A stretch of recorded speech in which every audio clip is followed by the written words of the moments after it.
communication is key, right? I mean, like, not even just like, we engineers, I say we, I consider myself an introvert, and we try to, or we tend to, like, take to ourselves, and let's say I'm coding or something, right? If I don't explain to people what my code is supposed to be doing, that's a communication skill that you need to have to explain to people what it is that you're working on. You also need to have that communication skill to explain to your manager where you see yourself down the road so that they can help you achieve your goals as well. So I think communication, you both hit it right on because it's so important, and that's a skill that we may be shy to get in the very beginning in our careers, but I think it's so instrumental to gain it as early as possible in your career. So I am also curious, what were your top priorities or expectations when looking for your first job?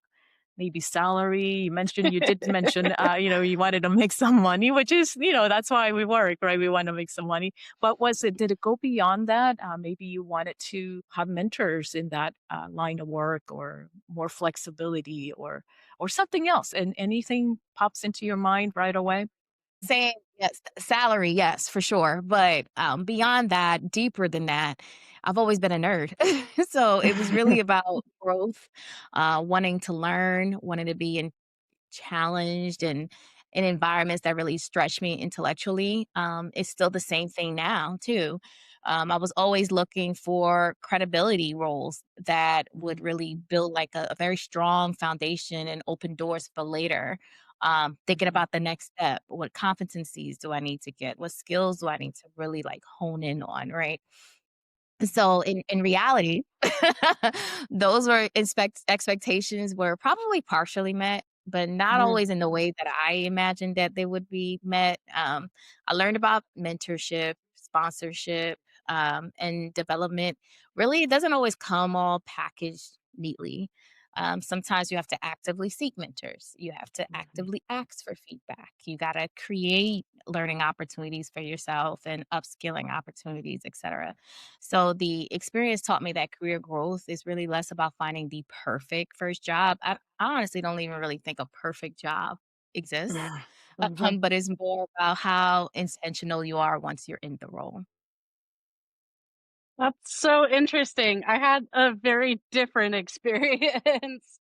Um, my expectations were going along the lines of what you just talked about, where I was really wanting to like have a structured like career build and, you know, find careers that build steps. But I am the queen of Forrest Gumping my way through my career in a lot of this. So I studied biological systems and agriculture engineering at Oklahoma State University and went on and was starting a master's program in bio nano electronics.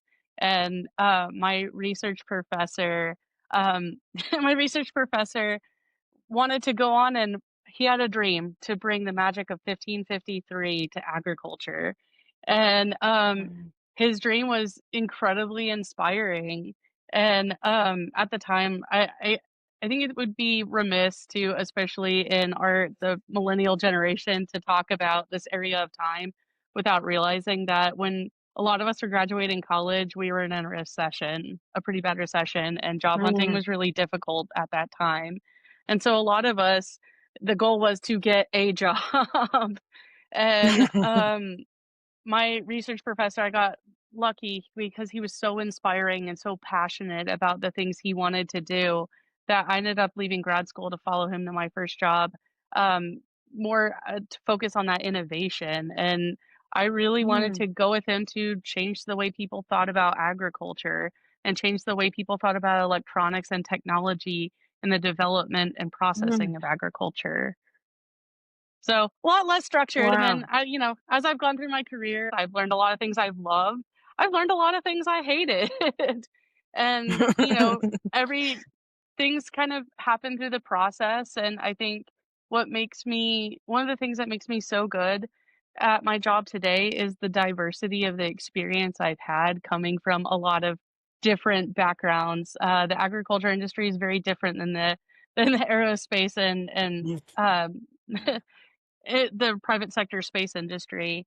And, I did a small stint in as a military contractor, and every one of those things, although they were not planned, I learned so much about myself in the process that now when I deal with things like, how do we how much power does it take to run a greenhouse on the International Space Station. I have a lot of really unique experiences going back to my days in the Mm. agriculture industry to think through some of those problems. And I think because of my diversity in the background and my way of maybe not less structured method of getting to where I am, I think that diversity has really benefited my team. And I think it's made us all a little stronger.